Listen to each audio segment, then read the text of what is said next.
என்னப்பா உனக்கு பொண்ணு பிடிச்சிருக்கா?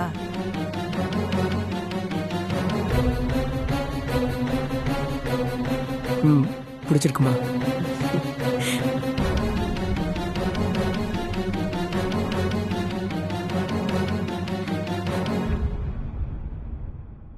உன்னை என் பையனுக்கு ரொம்ப பிடிச்சிருக்குமா. உனக்கு என் பையனை பிடிச்சிருக்கா? நாங்க முதல்லயே மாப்பிள்ளையோட போட்டோ பொண்ணுக்கு காமிச்சிட்டோம்.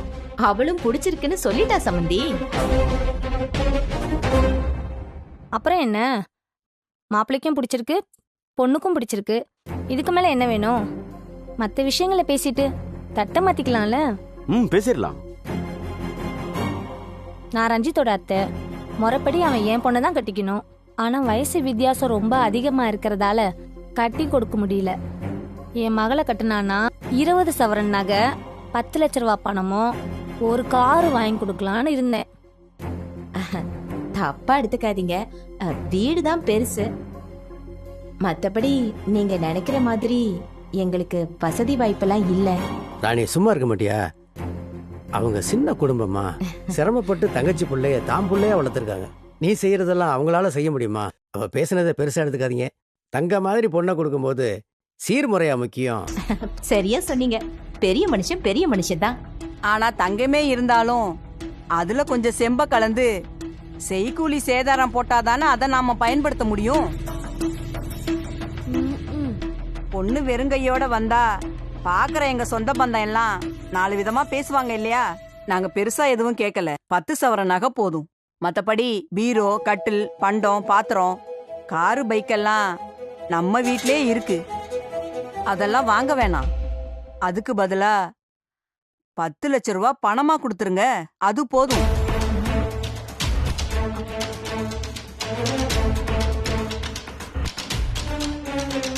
என்ன சொல்றீங்க? இல்லைங்க, நிலா. அது இரு, நான் பேசிக்கிறேன்.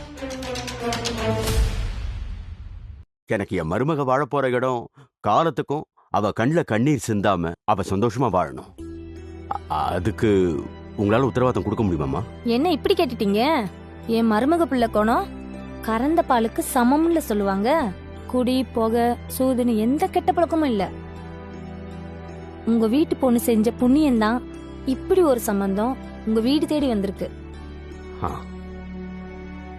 எங்களுக்கு பொண்ணு இல்ல, உங்க மருமகளை எங்க சொந்த மகளா நினைச்சு பாத்துக்கிறோம். இந்த வார்த்தை போதும்மா.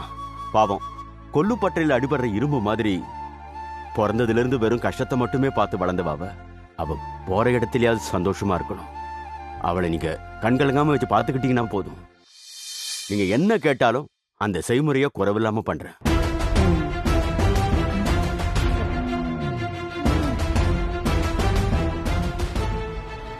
ரொம்ப சந்தோஷம். தட்டை வாங்கிங்க. பண்ணிடா. வாங்கிக்கோங்க. வாங்கிக்கோங்க. ரொம்ப சந்தோஷம். இனிமே வித்யா எங்க வீட்டு மருமக. வேலை வெட்டியெல்லாம் அதிகமா கொடுக்காம பத்திரமா பாத்துக்கோங்க. ஒரு நல்ல நாளா பார்த்து தேதி குறிச்சிருவோம். ரொம்ப சந்தோஷங்க. நாங்க வரோம். ரொம்ப சந்தோஷம். நாங்க வரோங்க. வர்றோமா?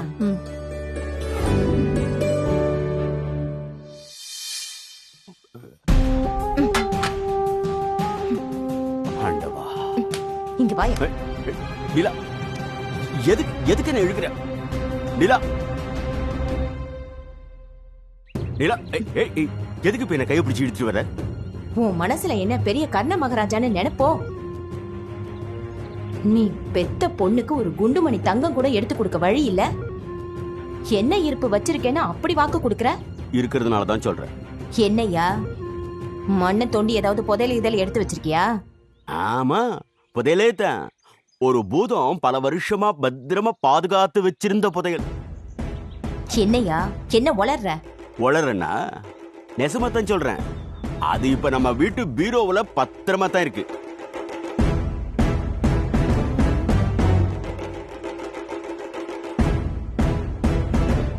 என்ன பேய் அடிச்ச மாதிரி நிக்கிற? என் தங்கச்சியும் மச்சானும் வேர்விய ரத்தமா சிந்தி சம்பாரிச்ச அந்த பணம், நகை எல்லாத்தையும் சந்திரமுகம் உங்ககிட்ட தானே கொடுத்தேன். அது பத்திரமா உங்ககிட்ட தானே இருக்கு.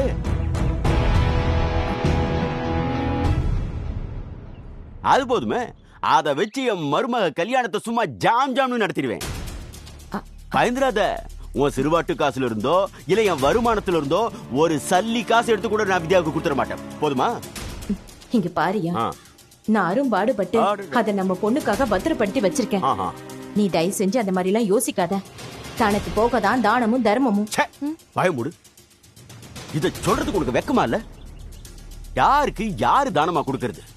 இது பாரு, இது நாம அவளுக்கு செய்ய போற பிராயச்சித்தம். புரியுதா? இத்தனை நாள் வித்யா கிட்ட இந்த உண்மையை மறைச்சதே எவ்வளவு பெரிய பாவம் தெரியுமா? அந்த பாவத்தை நம்ம பொண்ணு தலையில கட்டிடாத. இதுல பாவம் என்ன இருக்கு? செய்முறை குறைவானா ஒரு நல்ல பையனா பார்த்து அவ கல்யாணத்தை முடிச்சா பத்தாதா? அவ கட்டிட்டு போனதுக்கு அப்புறம் காலத்துக்கும் அந்த லட்சுமிக்கு கஞ்சியை ஊத்தி நம்ம கடனை கழிச்சுக்கலாம். அடிப்பா, அந்த பாசத்தை கூட கணக்கால அளக்கிற புத்தி இன்னும் உன்னை விட்டு போகல இல்ல? ஒரு உசுறு போய் திரும்ப வந்த சொத்து அது. அதை அனுபவிக்கிற உரிமை என் தங்கச்சி பிள்ளைங்களுக்கு மட்டும்தான் இருக்கு. இது வேற, இதோட என்னத்தை மாத்திக்க இல்ல அப்புறம் நான் மனுஷனாவே இருக்க மாட்டேன். என்னம்மா அப்பா இப்படி சொல்லிட்டு போறாரு? அப்ப அம்புட்டி நகையும் அந்த வித்யாவே எடுத்துட்டு போயிருவாளா? எனக்கு எதுவுமே இல்லையா? என்ன மீறி அந்த நகையை அவளுக்கு எப்படி எடுத்து கொடுக்கறாருன்னு நான் பாக்குறேன்.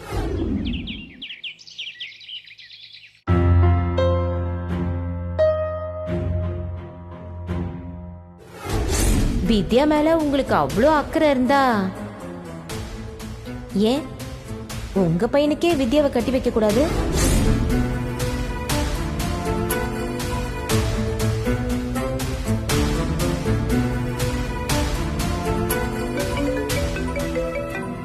அப்பா கால் பண்றாரு. அப்பா காரணம் இல்லாம கால் பண்ண மாட்டாரே. என்ன விஷயமா இருக்கும்?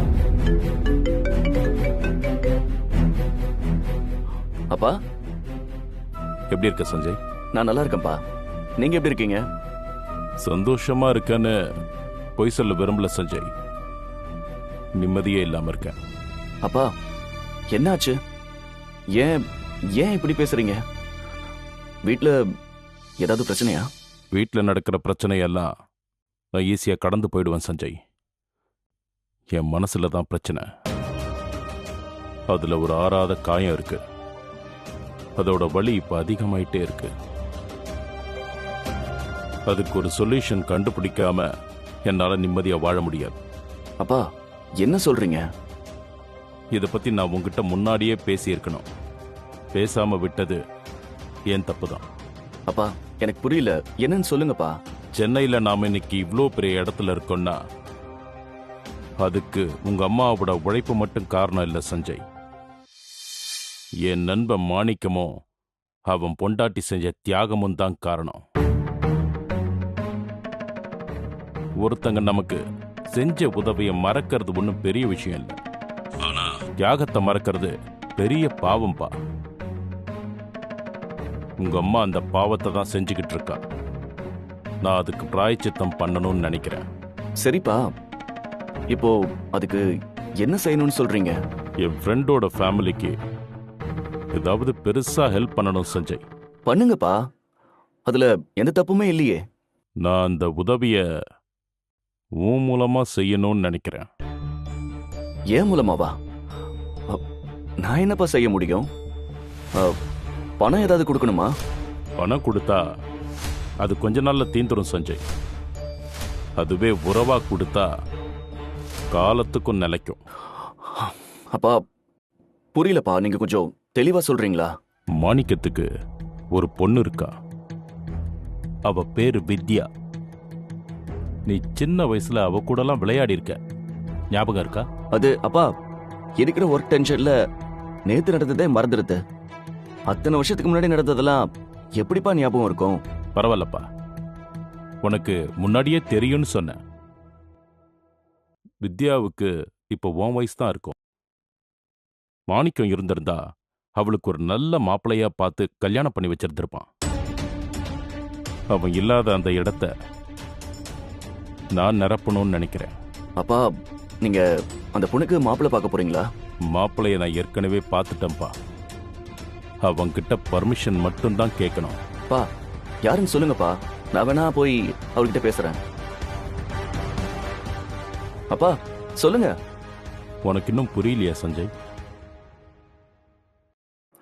புரியலப்பா. நான் மாப்பிள்ளன்னு ஒன்னதான் சொல்றேன்.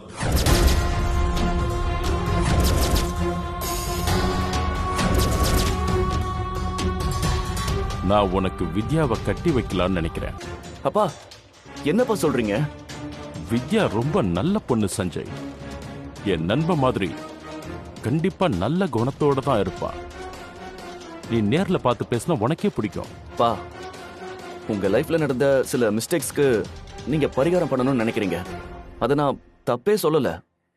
அதுக்காக ஏன் லைஃபை ஸ்பாயில் பண்ண பாக்குறது ரொம்ப தப்புப்பா.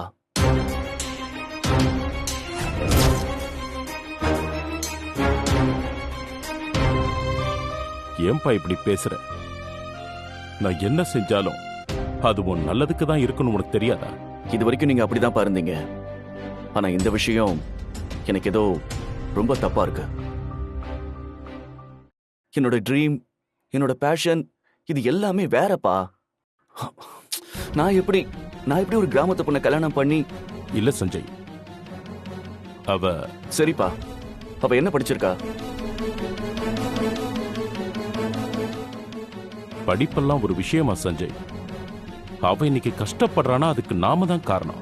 அப்பா, நாமன்னு நீங்க என்னையும் சேர்த்துக்காதீங்க. இதெல்லாமே பெரியவங்க நீங்க எடுத்த முடிவு. இதுல என்னையே சம்மந்தப்படுத்துறீங்க. ஒரு கிராமத்து பொண்ணை கல்யாணம் பண்ணிக்கிட்டு என்னால எப்படிப்பா லைஃபை லீட் பண்ண முடியும்? அவளால என் ப்ரொஃபஷனை புரிஞ்சுக்க முடியுமா? இல்லனா என் லைஃப் ஸ்டைலை அடாப்ட் ஆகுது பண்ணிக்க முடியுமா? இது எல்லாத்தையும் தாண்டி மேடம், அம்மா இதுக்கு சம்மதிப்பாங்களா? எனக்கு அவளோட சம்மதம் தேவையில்லை. நீ சரின்னு சொன்னா போதும். பா, சான்ஸே இல்லப்பா. மேடம்க்கு தெரியாம என்னால எதுவுமே பண்ண முடியாதுப்பா. தயவு செஞ்சு இந்த விஷயத்தை பத்தி பேசாதீங்க. பாய்.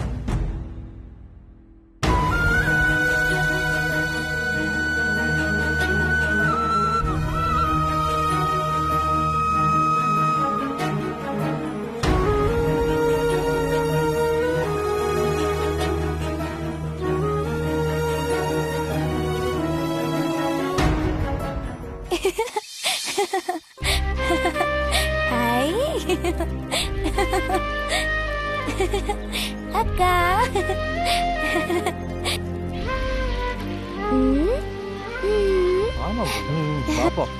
என்னக்கா செய்ற? பொங்கல் செய்றியா?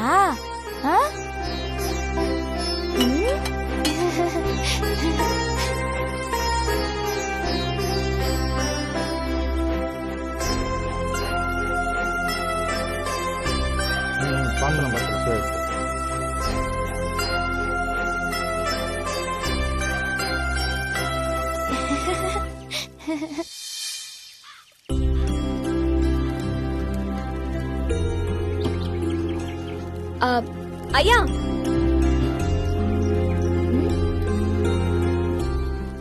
இன்னைக்கு இறந்து போன என் அம்மாக்கு பிறந்த நாள். அதே பொங்கல் வச்சு சாமி கும்பிடுறோம். இருந்து சாப்பிட்டுட்டு போங்க.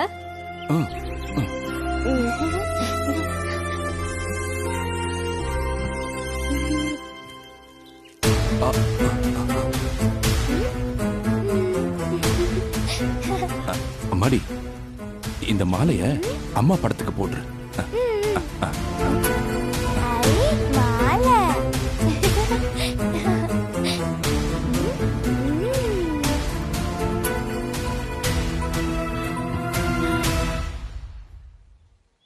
லக்ஷ்மி, அம்மாவை நல்லா கும்பிட்டுக்கோ. அம்மா, என் வாழ்க்கையில நடக்கிற நல்லது கெட்டது எதையுமே நான் முடிவெடுத்ததில்ல. இப்படிதான் ஒரு வாழ்க்கை வாழணும்னு நான் ஆசைப்பட்டதும் இல்ல. அப்படி ஆசைப்பட்டாலும் அது எனக்கு கிடைச்சதில்ல. பிறந்ததுல இருந்து இப்ப வரைக்கும் கஷ்டத்தை மட்டுமே பாக்குற மாதிரி சாமி என்ன படைச்சிருக்காரு. ஆனா அதுக்கு எனக்கு எந்த வருத்தமும் இல்லம்மா. நான் கட்டிட்டு போனதுக்கு அப்புறம் என் தங்கச்சி கஷ்டம் இல்லாம இருக்கணும், அதுதான் எனக்கு வேணும். என் சந்தோஷம் கஷ்டம் எல்லாத்துலயும் நீ என் கூட இருக்கங்கிற நம்பிக்கை எனக்கு இருக்கு. அந்த நம்பிக்கையில தான் அத்தை சொன்ன மாப்பிள்ளைக்கு நான் கழுத்தை நீட்ட முடிவு பண்ணிருக்கேம்மா. ஆனா அது சரியா தப்பான்னு எனக்கு தெரியலம்மா. நீதான் எனக்கு கூடவே இருந்து வழி சொல்லணும்.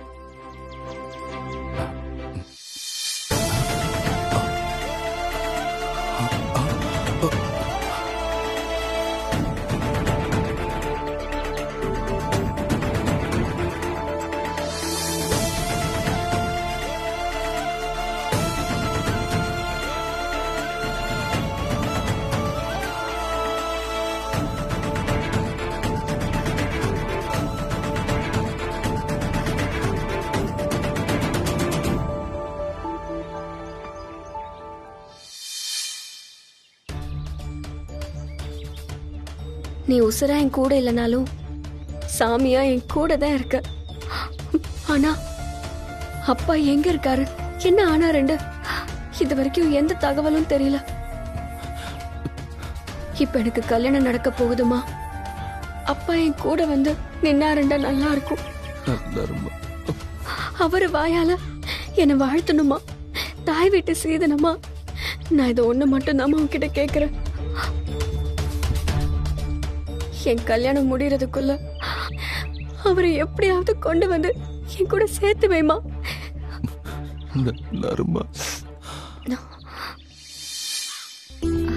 இந்த அம்மா வாங்கம்மா.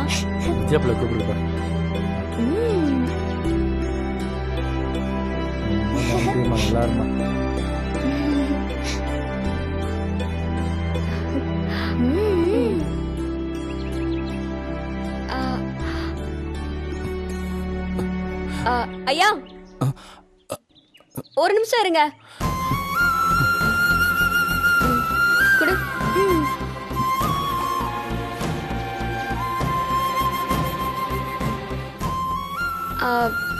ஐயா பொங்கல் வாங்கிக்கோங்க. என் அம்மாவோட ஆசீர்வாதம் வேணும்ன்றதே இந்த பொங்கலே வச்சேன். உங்களை மாதிரி 4 பேர் இதை சாப்பிட்டு நாங்க நல்லா இருக்கணும்னு மனசார வாழ்த்துனா எங்க அம்மாவே வாழ்த்துன மாதிரி சந்தோஷப்படுவாங்கய்யா. வாங்கிக்கோங்கய்யா.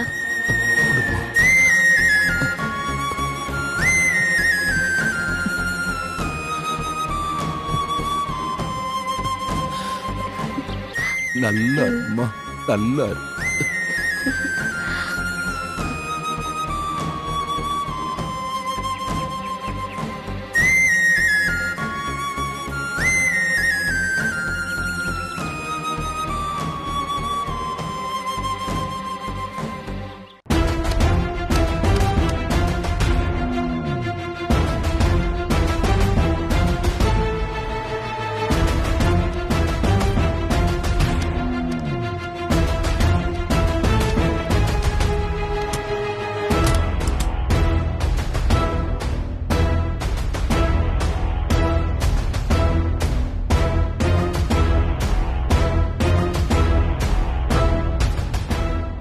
அப்பா.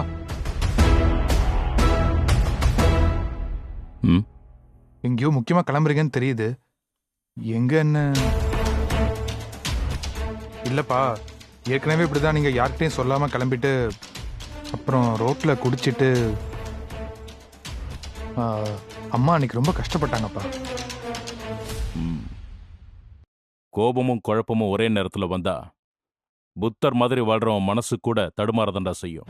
பிரச்சனை வரும்னு தெரிஞ்சா அதை வராம தடுக்கலாம்லப்பா.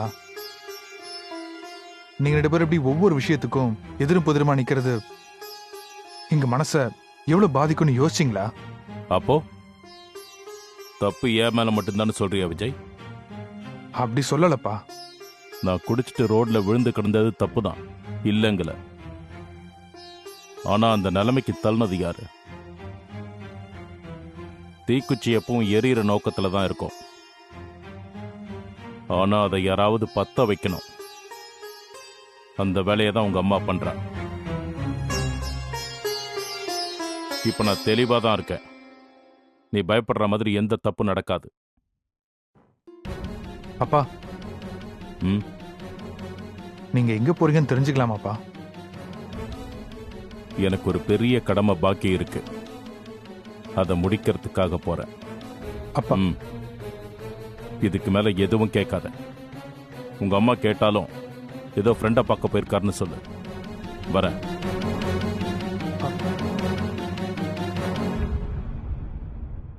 கடமைன்னு சொல்றாரு. ஒருவேளை அரசனூருக்கு தான் போறாரோ? விஜய் கால் பண்றா, என்னவா இருக்கும்? சொல்லு விஜய். எங்கடா இருக்க? தாத்தா வீட்ல தான். ஆள் ஆளுக்கு என்ன டென்ஷன் பண்றாங்க விஜய். என்னடா ஆச்சு?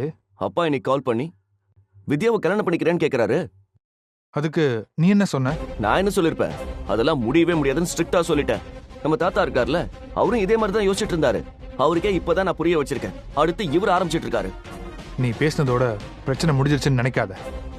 பிரச்சனை உன்னை தேடி வந்துகிட்டு இருக்கு. என்னடா விஜய் சொல்ற? மேக்னா திரும்ப ஊருக்கு கிளம்பி வந்துட்டு இருக்காளா? அவளதான் நீ சமாளிச்சு அமிச்சிட்டியே. இப்போ அப்பா வராருடா. அப்பாவா? என்ன விஜய் சொல்ற?